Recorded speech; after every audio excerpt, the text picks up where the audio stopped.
Mas a Bela Deixa eu Rosselini... fazer uma pergunta, mas aqui...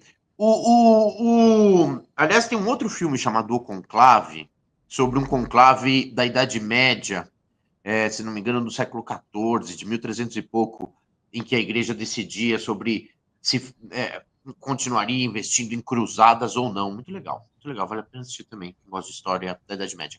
Mas a minha pergunta, o senhor falou do Brasil Paralelo, né?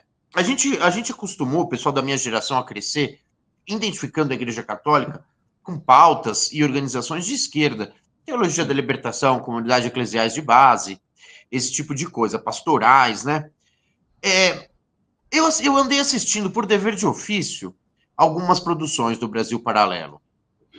Eles identificam o descobrimento do Brasil como a última cruzada. Então, né, ligando muito, fazendo ali um discurso bastante pró os jesuítas, etc. E, assim, houve gente ligada à Igreja Católica, e a gente vê, como você mesmo disse, esse não é o único documentário do Brasil Paralelo desse jeito, e existem alguns influenciadores bolsonaristas ligados à Igreja Católica. Confesso que é algo que eu não estava acostumado a ver, não sei se é muito... Então, minha pergunta é se está havendo uma maior articulação da ala direita da Igreja no Brasil com setores da sociedade conservadores, maior do que já teve... Se a ala direita está se arvorando a fazer política mais do que fazia, aos moldes, vale dizer, do que já foi feito pelo campo progressista da Igreja. Sim.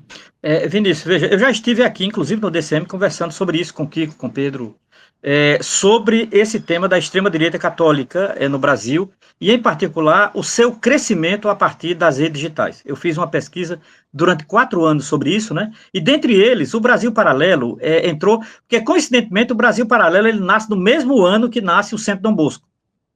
É uma aparente coincidência, nasce em 2016, né? Tanto o Brasil Paralelo como o Centro Dom Bosco. Eu recomendo a você e a todos aqui uma coisa insuportável, mas por razão de ofício, eu acho que é importante se ver. Em 2017, quando o Brasil Paralelo estava engatinhando, ainda em Porto Alegre, numa pequena sala em Porto Alegre, porque hoje ele tá em São Paulo, a sede é em São Paulo, né? Estava engatinhando, eles fizeram uma longa entrevista com o Olavo de Carvalho. Você encontra isso no YouTube, você coloca Olavo de Carvalho, Brasil Paralelo, tem uma longa entrevista. Olavo de Carvalho, ele, no final da fala dele, ele basicamente fala com algumas perguntas. Os 2 fundadores do Brasil Paralelo fazem algumas perguntas e Olavo fala quase o tempo inteiro, né? Já no final dessa fala, Olavo, ele dá uma pauta para o Brasil Paralelo. E é interessante, veja bem, o Brasil Paralelo é essa plataforma de direita que mais tem preocupação com a historiografia. Eu recomendo que vocês atentem para isto. Inclusive, já processou historiador, já vendeu pacotes para governos, pacotes de história que eles elaboram para governos, não é? Tem um professor na Universidade Federal da Bahia chamado Carlos Zacarias, que estudou isso, essa presença do Brasil Paralelo na historiografia brasileira, de mudar a historiografia brasileira, né? Eles não só têm vídeos sobre a história do Brasil, sobre momentos decisivos do país, como, por exemplo, os quilombos e Zumbi, sobre a historiografia contemporânea. Eles ficaram famosos, Vinícius, com um documentário sobre o golpe de 64, não sei se você lembra, defendendo o golpe. Eles têm um documentário famoso, defendendo o golpe e tal. Então, veja, essa ligação com a historiografia é muito forte. Entre livros de alguma coisa, né? Exatamente, entre livros, entre armas e livros, eu acho que é o título do documentário. Então, veja, eles fizeram uma aliança, de fato, com o setor da Igreja Católica. Eles têm alguns padres em alta conta, eles levaram para os seus podcasts padres, ontem mesmo tinha um lá, falando sobre o conclave e tal. Geralmente, aqueles padres que usam batina todo o tempo, são tradicionalistas e, obviamente, são anti-esquerda, anti-PT, etc. e tal. Não é? Eles levam esses padres. Por quê? Porque existe um setor da extrema-direita católica que é um setor preparado intelectualmente. É um setor que estudou, é um setor que vai para esse podcast, é um setor que, de fato, enfrenta a esquerda, e o Brasil Paralelo os adotou. O Brasil Paralelo os adotou. Então, há uma identidade com relação a isso. Eu não sei se eles são católicos ou não, mas eles têm uma predileção pela direita católica brasileira, não é? Assuntos religiosos e assuntos não necessariamente religiosos. Por exemplo, assunto como aborto sempre tem um padre no Brasil Paralelo. Sempre tem um padre. Não é? Assunto sobre união de pessoas do mesmo sexo, sempre tem um padre no Brasil Paralelo opinando, né? Então, assim, eles conseguiram fazer esse vínculo com essa direita católica. E eu acho que é um vínculo orgânico muito forte, é um vínculo orgânico preparado, eu diria que eles não vão muito além desse bolsonarismo, eles não são tão estridentes assim, eles são muito... eles sabem utilizar a câmera, eles sabem... O som deles é perfeito, é impressionante a plataforma do Brasil Paralelo.